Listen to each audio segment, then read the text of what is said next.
Hi, I'm Leslee Miller, Sommelier with AmuséeWine.com. Tonight I'm here at the Minnesota Grape Growers Association meeting. There's a bunch of wineries inside and we've actually had the ability to taste so many different people across the board.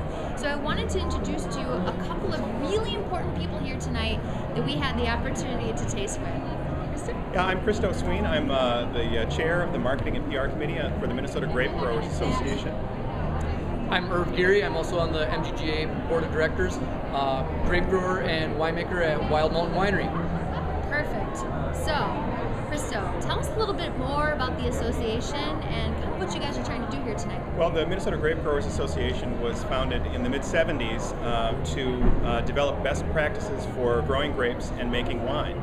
And we are now at the conference that we have every year for the past 8 years, the Cold Climate Grape and Wine Conference. And what's going on in the next room, where we were all just able to sample a bunch of wines, is our Midwest wines from 27 wineries from the region, 3 states, Minnesota, Wisconsin, and South Dakota. Awesome. And 11 food exhibitors in there as well. It's a great event. We've probably got 500 people in there drinking wine from Cold Climate Grapes. Perfect, and there's a ton of excitement inside. I would say a lot of people getting to try grape varietals they don't normally get to try. Now, I feel like one of the biggest problems is that in Minnesota, people will come up and say, well, how come this grape doesn't taste like Pinot Noir? It doesn't taste like Pinot Grigio. I keep telling people it's because it's not Pinot Noir and it's not Pinot Grigio. So, tell us about some of these Minnesota varietals.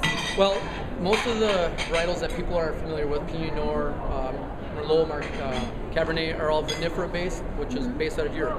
Our wines are based off of mostly Ripera, which is an American breed. Our wines tend to be a little bit higher acid. They tend to be higher sugar levels. They also tend to have very high color content. So you'll get wines that are very, very dark, a little bit lighter in body, is very common, but very fruit forward. A lot of fruit impact, very nice aromatics. Sometimes a lot of our whites will tend to be sweeter because of the acid levels. We have very high acid levels. I feel like a lot of times people will say to me, I don't know about Minnesota wines because they're so sweet. And actually what I found tonight, I had tasted through several different wineries and I found that actually the acidity was very, very high in many situations. A lot of people were blending a couple of different grapes together to kind of give it, you're a perfect example of that, right? Yeah. Having that sort of high. Yeah, we'll try to usually find varieties that tend to have a little bit lower acid, and we'll cross blend that with some of our varieties that have higher acid to find a nice happy medium where we get a nice medium bodied wine, softer acid, so we don't have to add as much sweetness on the backside, if any sweetness at all. We have a lot of wines that are 100% dry and can show on their own. Absolutely. Kristo, what are you drinking?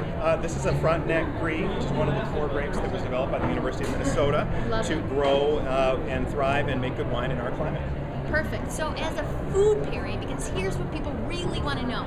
They think about food all the time. Well, at least I think about food all the time. If you were to pick like a particular food to go along with this, what would you say? Well, there's a sort of a magic thing that can happen when you make a dessert wine out of Frontenac Gris and pair it with cashews. So that's one of the magic things. So go try to do that. Love it. I love it. Maybe cashews dipped in goat cheese.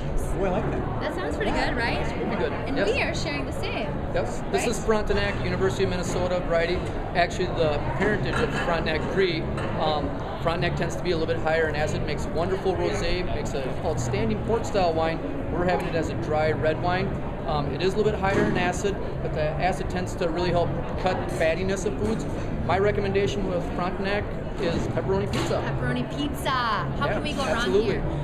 The first time that I tasted this one, I actually thought that it had kind of a porky background. If you follow me at all, you know that I love piggy. So I think that this is perfect. I think this would be perfect with some nice ribs, something that might be a little bit sticky because I think the acidity would cut through it really nicely. The biggest thing is I want you guys to keep the education going.